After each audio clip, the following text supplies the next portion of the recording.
Hey there, everybody. Welcome back to the channel RVCSIS.info, where faculty representatives from Rock Valley College's Computers and Information Systems Department talks to you, our community at large, about things roughly having to do with computers and information systems. Joining me today, as always, is Stephanie. Hi. Hi there, everybody. I'm Eric, and today we thought we would talk about some of the apps we cannot live without here in fall of 21. Well, and mine have to do with like schoolwork and going back to school. So I communicate with a ton of different people from one of my online partners is from Guam and another one's from Colorado and another one is stationed at Fort Hood right now and he just came back from Afghanistan. So we use WhatsApp because it's just the easiest platform for us to use to communicate all in one setting. And Yep. it's actually pretty nice. It works really nice on my phone and I can connect it to my computer if I want to, because we share documents and everything that way. So I'm nice and quick and easy. Oh, yeah. It's like, the best multi-platform alternative to like Apple Messages because it's got it all baked right into there. So yeah, WhatsApp is fantastic for that. It's great. Yeah. And we used to have a huge one with everybody that's in this class, but people dropping like flies. So now we're down to like 4 or 5 of us because we're not going to pay attention to the rest of them. There you go. I use because my life here in the next couple of weeks is going to be getting new videos up for my web and CIS 276 courses. So I am living in Final Cut Pro here on my Mac. It is way, way more powerful rather than I would need, but I think it does a fantastic job with what I need. And between that and Lumafusion on the iPad, that's where I do all of my editing and exporting.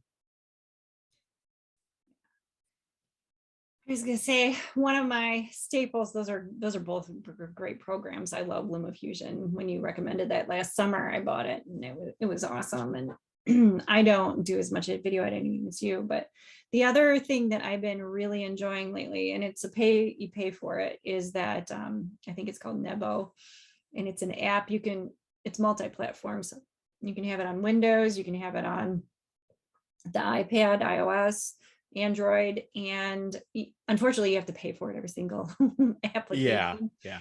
But it works. Again, that's the one that I say works best on iPad because of the palm rejection technology. So you can do a whole bunch of different things. So like you can make charts, you can do colors, you can draw on it. But the thing that I use it for, because I'm not like graphic design prone, you'll see if you ever take one of my classes. And so you can write with your pen and then immediately, as long as you want, and then you have it transform it into text. And it is the best that I have noticed so far. They do a very good job of guessing what you're writing. Yeah. And you can, yeah. Have you used it?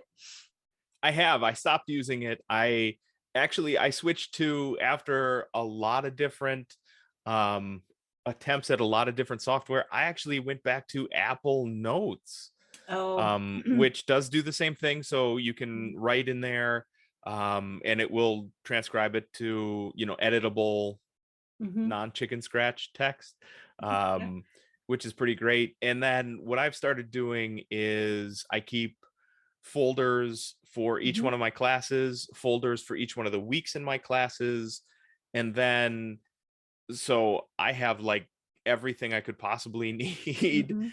It, and because it turns out that all my stuff is Mac centric, so I have all the notes I want to use. I have just website stuff I keep referring back to. The description for our YouTube content is down in there, so I don't have to keep copying it from YouTube every time. And actually it's grown to be pretty robust. I used to use Evernote, and then clearly they couldn't keep offering it for free. and I really got screwed a couple of times by the one device issue, Mhm. because I switched between devices sometimes multiple times in a class. So like if I start out on a Windows PC and then I move to my iPad to do like more of a lecture thing, Evernote really didn't work for me anymore. So I had to switch. Uh, yeah. And so, but the Nebo app will, you can send it to your email and then I can copy and paste it into like a paper. So I'm just taking Hmm. notes for my papers or actually writing things out.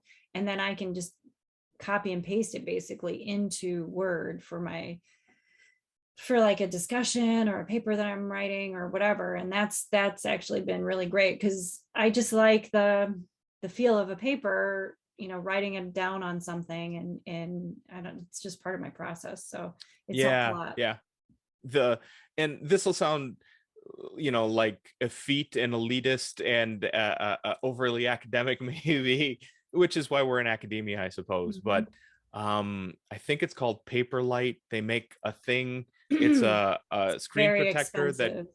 it's not inexpensive. That's true. And I actually It's- don't have it anymore. I bought it for an iPad that actually my boy uses now, but it really did. It felt like paper, Mhm. and it like my brain was unable to distinguish between it and paper. It was really cool.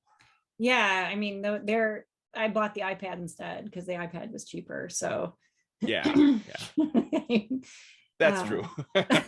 so that was the thing, and so that's why I use it. And honestly, the cheaper pen that I used from Amazon, this inexpensive pen, and then the iPad just have been really good. Because at first I Mhm. didn't like the Apple pen, the expensive $100 one. So I found one for what, $20 on Amazon, and I use that one and I really like it a lot. So, Mhm. and it Yeah. doesn't, it doesn't mess up when I put my palm on the screen. Yeah. Yeah, which is really all you can ask it to do. So Mhm. there we go. So those are really dorky places where we are living right now. So those are 4 apps we cannot live without: Nebo, Lumafusion, Mhm. Final Cut Pro, and the Notes app. Mhm. And WhatsApp. And WhatsApp. There we go. Thank you. 5 apps we cannot live without. Um, so leave us a comment below. Let us know what apps it is that you cannot live without. We will be featuring more app or more platform specific apps here in the next few weeks as we keep going.